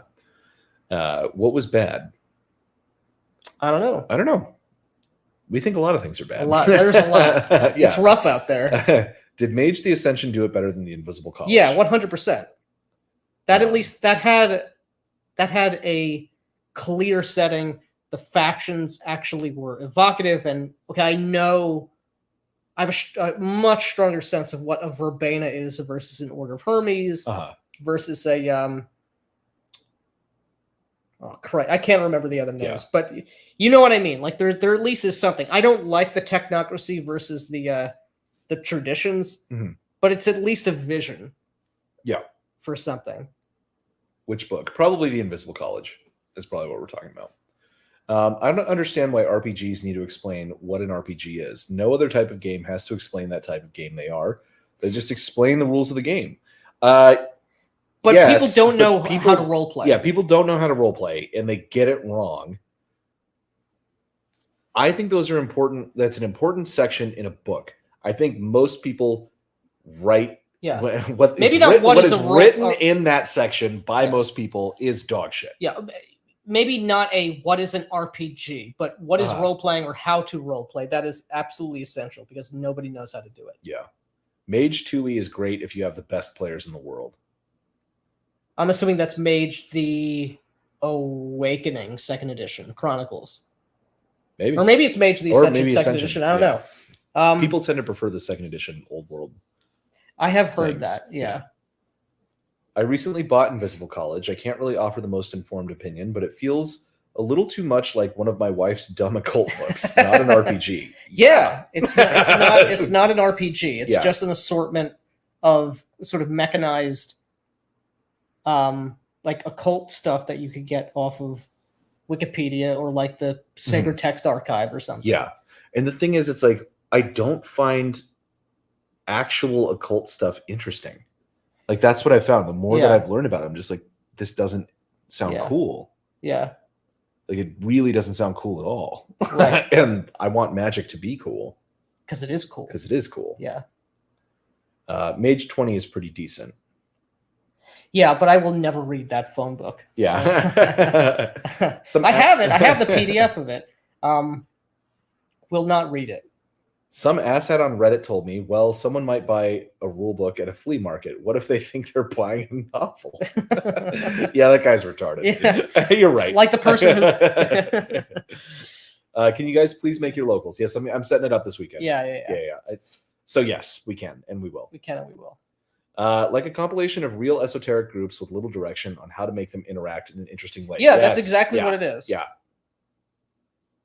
I love reading the terrible advice given into how to roll. We know sections of RPG books. Yeah. I will be buying your second book soon, Sean. Mage 30 is 700 pages. Oh God. Yeah, it's too much. Shauner, you have a sixth sense of humor. Yes, he does. What bugs me about Mage is how inconsistent it is about mages knowing about their paradigms versus real magic. I can think about ways to make hackers and wizards allies, but the way they did, it is lacking. Yeah, that's not surprising. Again, I can't speak too much to Mage, but it seems all over the place to me. The idea of like the virtual adepts, it's wacky cyberware stuff, cybernetic wizards, man. And I would like to offer a correction to Esoteric Order of Nerdity. Acts 2 is not over 500 pages. It is over 1,500 pages, if you include the Judge's Journal and the Monsters Manual. I want to try Acts 2, but damn, I need to save my money. Yeah, it'll pretty be for cool. Sale later. And it'll be for sale later. It will always be there. And yeah, it's great so far. It does look rad because it is. Wait, why are the Sabbat the good guys? The Sabbat, because they're right about the enemies. Because they're right, basically. The antediluvians are evil and they want to devour everything. Right. Now, and they also embrace their nature as monsters instead of they're not lying about it. Right. So they're more honest. They are evil. This is they're still cursed. They're still vampires. They're cursed evil, and it is they're irredeemable monsters. Yeah, you're irredeemable monsters. You cannot play Vampire the Masquerade thinking as vampires and play a hero or the good guy. But Yes. in comparison to the Camarilla. Camarilla is truly just lies upon lies upon lies, and it's lies in service of evil, horrific blood gods that are Mhm. going to consume everything. Yes. And the Sabbat at least know the truth and are fighting against that. Correct. Yeah. Yep. The Sabbat were never the good guys. None of the factions were good. Yes, Yes. in that Right. you are cursed, you are damned. Yeah. Yes. Yes, of course. If you know a book that has a really good how-to in it, let me know so I can tear it apart. I love Mage the Ascension, played and ran a bit of it. It takes work to understand it, which is a problem to get people to play it. Yeah, it's a game with really high buy-in. Yeah. And it's the same thing with Invisible Which College. I have to respect the tremendous buy-in of a 700-page book and 30 years of history. And 30 years of history. Yeah, it's I just won't do it. Yeah. I won't run it. There's certain games I'm willing to do that, but it is, again, it's like none of these are games that you can just, pick up and play. Yeah. You have to find really dedicated players, like people who really want to play it already. Some of the best campaigns I have played had a split party. Yeah, absolutely. I have seen and painfully played a system called EABA, End All Be All, where there was a damage listed for a nuclear bomb and PC creation took forever. No, I mean it. It's meant to be real generic. Yeah. Well, how many D6s does a nuke do? Yeah. I need to know. A lot. Any of them serve God? Let's see who he was talking to. Esoteric Order. What was the last thing he said? None of the factions were good. No, none of the vampires. None of the vampires do. Some fool themselves. Yeah. Following the path of heaven, but you're damned. It's over.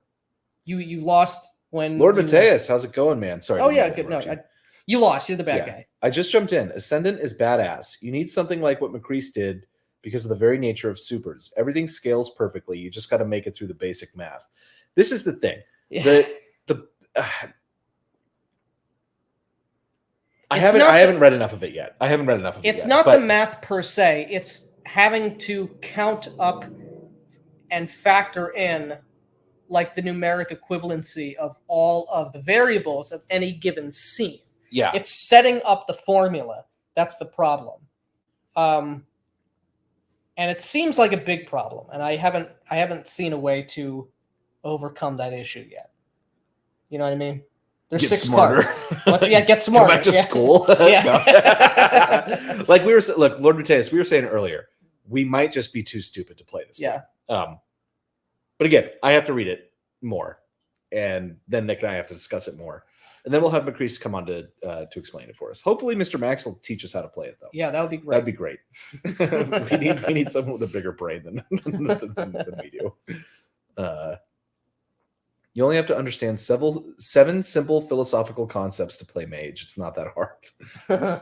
Oh, so no good guys. Exactly. There are no good guys. You're a vampire. Yeah. You're evil. Worm filth. I want to use Ascendant for giant robot fighting games someday if it handles the scale. It definitely does. Yeah, it definitely does handle the scale. I second Suede Super's Companion. The shameful part is that I played a mecha user, Blue Alien Monkey, in it. Interesting. Go scratch a tree. Yeah. Playing champions is like doing your taxes. Oh god. If the Sabbat are the good guys, does this mean shovelheading is justified? Yes, of course.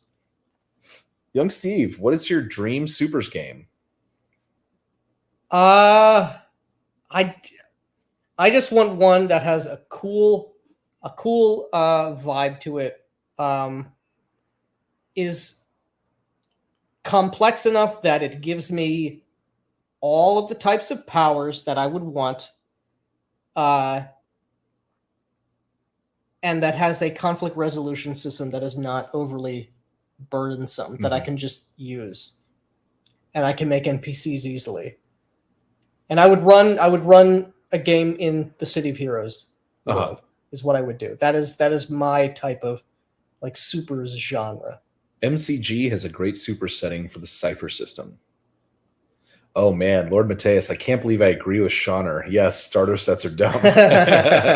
Common ground is being found. Yeah. Can any of us imagine something like Candyland explaining what, generally speaking, board games are? So why do TTRPGs have to explain what RPGs are? It's so stupid. Well, again, but you have even in Candyland, you have a rule, like a rules pamphlet. Uh-huh.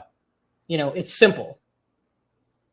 If you read a D&D player's handbook, here are all the stats. Here's how you roll up a character. You roll up your attributes for your character. You get these things at this level. You roll a d20. Yeah. It's telling you nothing about how to role play. Mhm. And the fact that most people are unwilling and or incapable of understanding that means you really need to state that. The only starter set I got was Traveler Explorer Edition because I needed to add $10 to an order to get free shipping. Nice. Starter sets Spending sometimes more have, to pay less. Yeah, supplementary material or game master screens, which are worth the price. However, even if you chuck the starter rules and the adventure in the trash, yeah. And I would definitely get the Ascendant game master screen. Yeah, you will definitely need it. Shipping would have been $10. RuneQuest starter box is great. It looks like a beautiful product.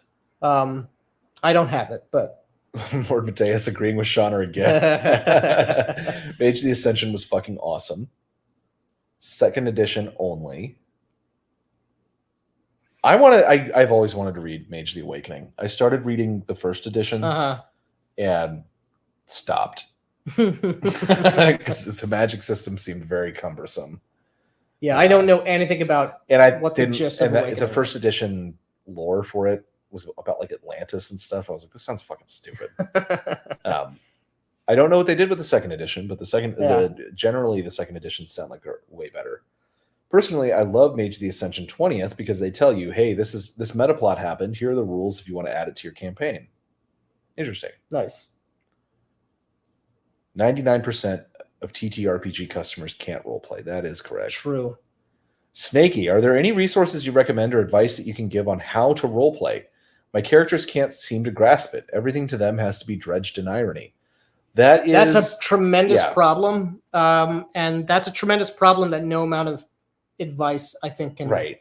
You ultimately have to be willing to do it. Yeah, exactly. Your players have to be willing to be sincere. And that is, a lot of people find that hard because it makes you vulnerable when you do it. And you might end up falling flat and looking a little silly. So why don't I be silly beforehand? Right. So, like I'm undercutting it with this irony. It sucks. Yeah. Which is terrible. Yeah. Irony is a plague upon the earth. Yeah. It's I don't know.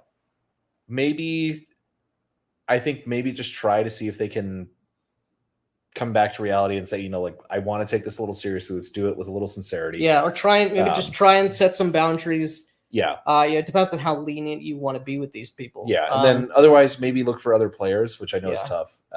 Yeah. But that's a tough one. And honestly, role playing, it's a skill. You can get better at it, but all it is when it comes down to it is playing pretend. Yeah, you know how to do this already. Everybody knows how to do this. At Snakey, how are you teaching them? Correct. It's the only one with the original vision before a dude who calls himself Satiros took it over and leaned into the metal plot. One of the developers, Phil Mercado. Mage 20 is literally broken. Let's see here. We're coming up. We're going a little over time. Let's see what we got here. New subscriber and loving your back catalog. Thanks, you hooked man. me on the Candela Obscura review. Solid gold. Thank you, man. Yeah, glad to see you. Got people talking, Shauna, and people are talking about how to role play. Demon of the Descent.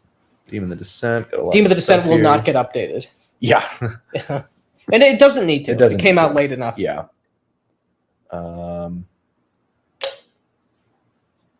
Here we go. If I'm sincere about anything, the cool guy that lives in my head might think less of me. I have to be 100% ironic all the time to win his approval. That is correct. And that would be a shame if he, found out that you're not cool. Yeah. At any rate, guys, I'm sorry that we missed kind of the last whole part of the chat here, but we do have to call it a night. So we should meet up at Dragon's Lair. What is that?